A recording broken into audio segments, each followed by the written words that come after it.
Welcome to a conscious listening demo. I am Hsing-ay, and thank you so much, Seth, for being my amazing partner in this residency, the practice of listening. So most of us go through our day without really using our capacity for creative, imaginative thinking. And we get restricted because there's such a shortage of time. And when we rush, we get distracted from actually noticing what is around us and really listening. So this is a fun time in listening to art music to release our full senses and faculties and really start to look at things in a multi-dimensional way. And we're going to be making musical connections between mind, body, and heart. By extension, then we can apply those listening skills in the way that we live out our daily lives too.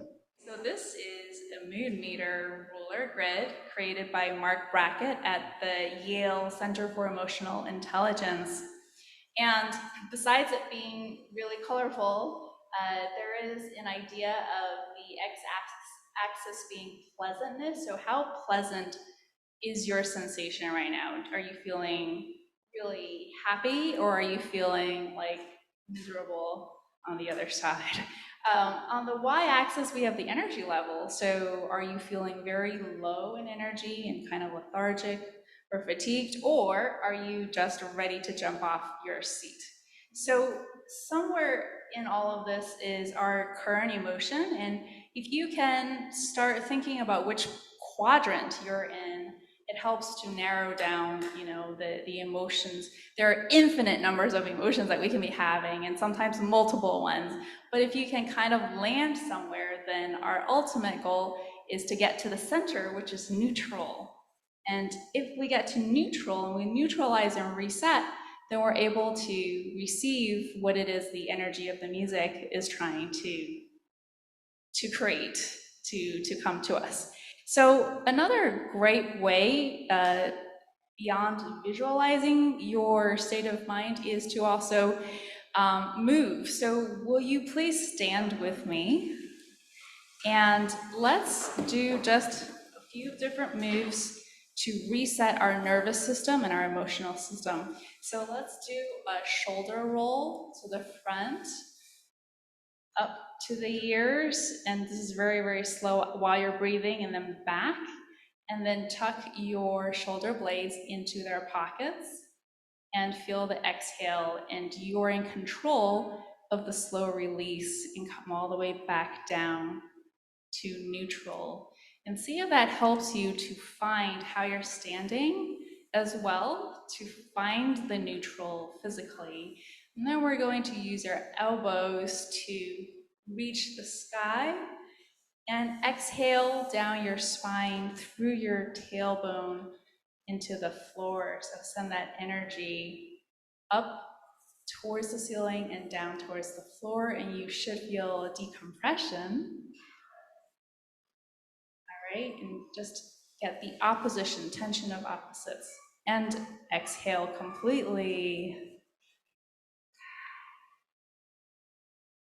And then if you can take an extra breath at the end, you can maybe find even more release by adding a little follow-through breath.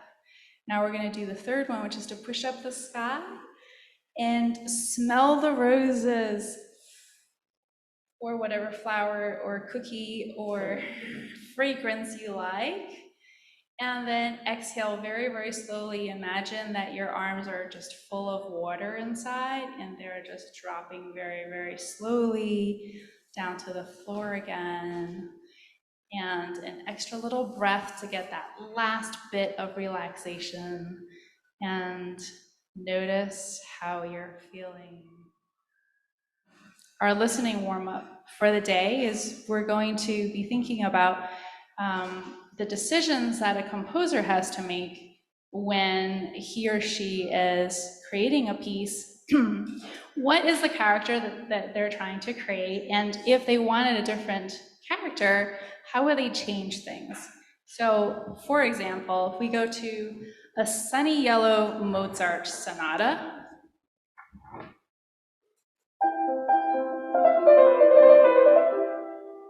nice and cheerful and happy, and the tempo is quite fast. But if we change some elements, and we can find a way to make it sad. So how would you make this cheerful sunny yellow a sad blue? Anybody? Slow it down? Great idea. Anybody else? Minor chord? Excellent. Anything else? A lower register. Okay, so let's try those 3 ideas and see what we get. Okay, so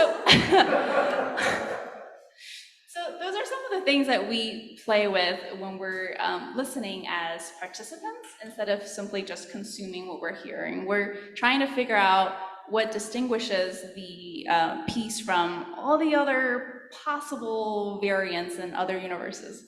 This is what the composer chose. When we were describing the piece, all the things that you guys were talking about were really great for describing how a piece could be a different mood. So on one hand, you have a column of adjectives, like let's say sad or joyful, and then on the other column, on the other side, are things like being loud or dissonant, and all those elements on that side suggest some sort of an emotion, and also all the emotions suggest certain physical features, and so we're constantly trying to link the 2 columns together to make connections. Okay, now let's do a breathing warm-up. So we can hear individual notes, like this is an A, and this is an F. But we can also choose to hear the space in between them. So if you're just listening for resonance, and think about how is the sound traveling above us, behind us, in front of us, to the sides, and how is it moving in the room? So let me play that again. And I'm going to add a note. And how does that resonance change in the room? Now we're going to just rest for a second on these 3 notes. It's a triad chord, tri for 3 notes. It's the number 3, trinity, community, unity, triangle. And then we're just going to listen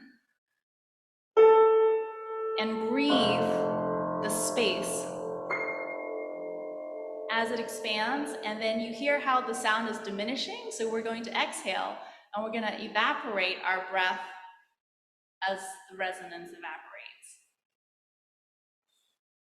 He wrote this piece, Consolation, which is about being in the presence of God, and I'm going to play it 3 times. The first time we're going to just listen for the physical features. Second time I'm going to point out how they can suggest expressive ideas. And the third time I will not say a thing, so you can explore it on your own.